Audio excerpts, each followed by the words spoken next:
Hey, what's up, guys? This is Mansplaining Mike. This is the Mansplaining Mike Show. And today we're going to discuss some topics that have happened over the last week. We're going to start out talking about how the Democrat elites have finally found a way to discover that we're not lying about there being a deep state. They even were asking if Shadow Group is forcing Biden to run. Sounds like the same thing we've been talking about for the last couple months at least. I've been talking about it for some years. I've been able to see he was in mental decline from the time he ran against Trump in the first place. I don't know why anybody would think this guy is mentally fit to be president, but the Democrats were heard saying that they think there is a cabal who controls Biden and who will try to replace Biden as the presidential nominee. The piece was extremely harsh on Biden, especially for a typically left leaning outlet. This was in the New York Magazine, and the author was Olivia Nuzzi, who wrote that Biden's mental decline was like a dark family secret for many elite supporters, which just shows that they already knew that he was suffering from Alzheimer's and still decided to give the guy nuclear codes and control over our border and control over our military. We're a superpower in the world. People that have Alzheimer's really shouldn't be in charge of some of the world's biggest superpowers. It's ridiculous. Most of the article focused on Democrat donor fundraising dinner in New Hampshire, where Biden spoke to the state's governor and other officials. Following the puppet politician's historically poor debate performance, Biden met with the top Democrats to assure them he is mentally stable and will not be dropping out of the presidential race. I don't know how he figures he's mentally stable and he can't get off a stage.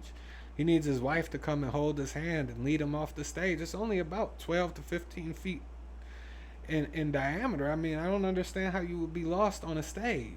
The exit is right there. It's the steps that you walked up. You walked down them. He might begin a sentence loud and clear, the donors were saying, and then midway through, sound as if he was trying to recite two or three lines all at once. His individual words and syllables would be dissolving into an incoherent gurgle. Even at the private gathering, Sleepy Joe only talked to the audience for about 10 minutes. I don't think he has more stamina than that. I mean, 10 minutes might be a long time for him. Despite prior speakers at the event managing to deliver audible messages, Joe Biden was difficult to hear during his speech. This literally sounds like every speech he gave for the last 4 years he's difficult to understand. I don't know why this is something new or astonishing to Democrats. Everybody with common sense has been seeing him struggling for the last 4 years. 5 if you include when he was running against Trump. The donors broke into a thunderous applause when the president lied about his polling numbers. Early public surveys immediately following the debate indicated that Joe Biden was down overall by a point or two more from before the debate, and surveys that asked respondents to rate the debate itself had him losing by mid to double digits. After detailing the botched Biden speech to elite donors, Nuzzi explained she'd been hearing complaints from other top Democrats about the mental and physical state of Sleepy Joe. Could he really do this for another 4 years? Could he even make it to election time? My response is no, I don't think he can. I don't think he really made it through the last 4 years. I mean, he made it, but hardly. The idea that he's going to be able to make it for another 4 years or even another few months is something that I would struggle to believe. But, I mean, we'll see. These aren't just random leftists either, as the article cites people who were left disturbed with their interactions after meeting Biden in person. And longtime friends of the Biden family who spoke to Nuzzi were really astonished that Joe Biden couldn't even remember their names. Leftists are insane. They believe the media instead of their own eyes. Up until this point, all of us were able to see it ourselves for ourselves. The media is not able to lie and talk us out of what we're seeing, but for some reason, with liberals, they would rather believe the media than their own eyes.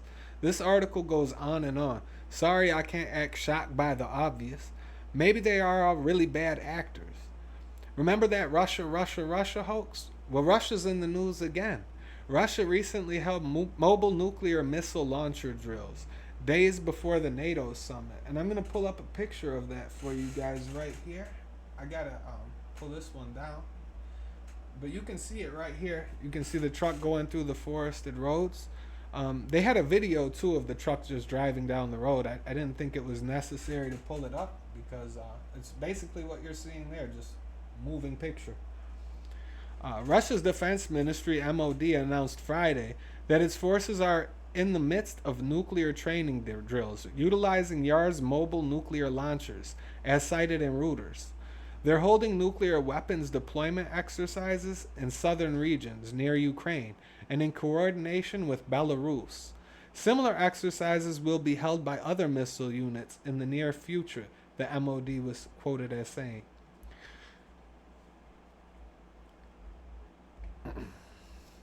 During earlier attacks, nuclear drills held in May, the MOD had specified that they were necessary in response to provocative statements and threats by certain Western officials. I think they're talking about the rhinos and they're talking about the Democrats. I mean, especially guys like Lindsey Graham. I don't understand why a guy who's angry that he has a lady's name would be in a position to control politics anyway. He's an angry little man. He shouldn't be in charge of anything. Some United States and UK officials have lately been pressing for more Ukrainian attacks directly on Russian soil, with Washington officials openly saying they have green-lighted pro-Kiev forces to utilize U.S.-supplied missiles to attack inside of Russian territory. Another threat aims at Russia is the possibility of deploying NATO troops in Ukraine. This idea has gained steam ever since President Macron, who's married to a lady that might have been born a boy, and who is definitely a pedophile, first proposed that crazy idea earlier this year. And I say that Macron's wife is a pedophile because he or she was sleeping with Macron when he was a high school student, and the other guy, or the girl, was a student. I think it's a guy, but I guess we'll find out later. However, a lot of foreign policy experts have warned of the obvious. In a letter published by Politico, they say the closer NATO comes to promising that Ukraine will join the alliance once the war ends, the greater the incentive for Russia to keep fighting the war becomes. Reads the letter. The challenges Russia poses can be managed without bringing Ukraine into NATO. Well, gee, maybe next they'll figure out that the January 6th protesters need to be released. I mean, this is some groundbreaking stuff for liberals to wake up to anything. I didn't think they had it in them. Now we're going to get into how an illegal slammed into a 22-year-old in a car wreck while he was drunk and ended up killing the 22-year-old. I think the problem that I have with this story is that the illegal even had a license to drive. Illegals aren't supposed to have a license to drive in the United States. You're supposed to be a U.S. citizen to have a license. They're also, the Democrats are trying to give them voting rights. There's going to be no point in being a legal citizen soon because you can come here illegally and do the same stuff the rest of us can do. Either way, this accident happened on July 5th, 2024 at about 11:20 a.m. There were 2 more people injured. The Mexican illegal was found with multiple open containers of alcohol in his truck after fleeing the scene on foot. The fatal wreck unfolded just after 12 a.m. on the 5th in Albuquerque. The suspect drove through a red light in his pickup truck at high speeds, crashing into 2 vehicles at the intersection, police said. Witnesses say that the suspect then exited his truck and was seen running away before a couple citizens chased him down and restrained him. Thank God those citizens were there to help catch this guy because I'm not sure the police would have done it without him. Jesus Sandoval Martinez was 21. He was arrested by the Albuquerque Police Department, and officials claimed that Sandoval Martinez was slurring his speech and that he had multiple open containers of alcohol in the car. 2 people driving a Tesla involved in the crash were rushed into a local hospital in critical condition. Tiger Gutierrez succumbed to his injuries at the hospital. The poor guy died because an illegal crashed into him. That's really sad. A third driver reportedly suffered minor injuries. Sandoval Martinez was charged with 1 count of vehicular manslaughter, 1 count of reckless driving, and 1 count of leaving the scene of an accident. In other news, Trump challenged Joe Biden to a debate and then a golf match. He even offered $1 million to any charity if Biden could win. Remember in the debate, Biden claimed that he would be able to beat Donald Trump in the debate, which is absolutely crazy. I mean, in the golf match, which is absolutely crazy. Joe Biden can't walk off a stage. How is he going to play against Donald Trump in a golf match? Trump also challenged him to a debate this week so Biden could redeem himself. I'm going to let you guys see what Trump said himself because he can say it better than me. So tonight I'm officially offering Joe the chance to redeem himself in front of the entire world.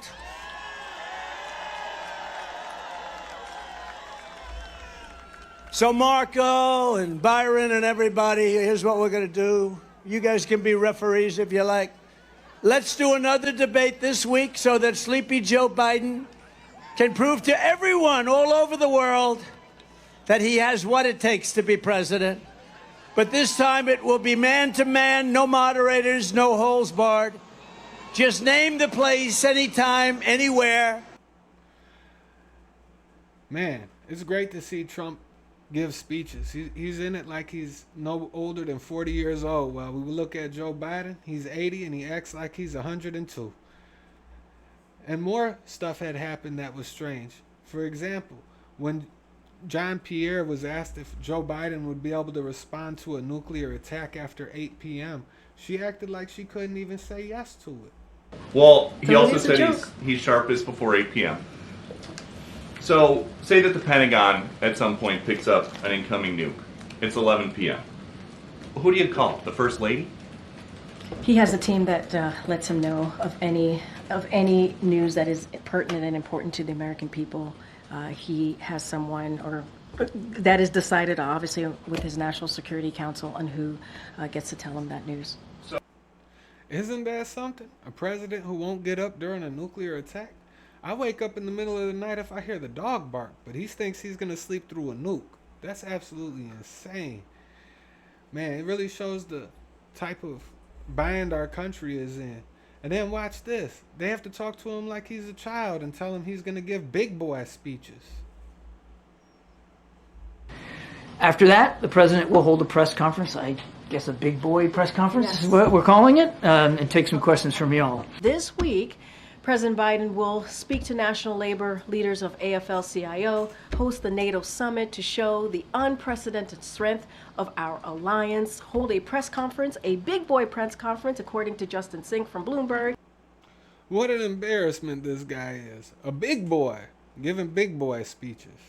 Man, they're talking to him like he's an incompetent 2-year-old. I just don't understand what's going on. I mean, you wouldn't even talk to a child like this who was above the age of 7 or 8. It's like he's a 2-year-old or autistic child. Something's wrong with what's going on in this world. We need to get Trump back elected immediately. Because if something doesn't change, America's not going to be here for long, I don't believe. I pray that it is. Well, anyway, guys, thanks for tuning in. Make sure to like, comment, and subscribe, and I'll see you on the next one.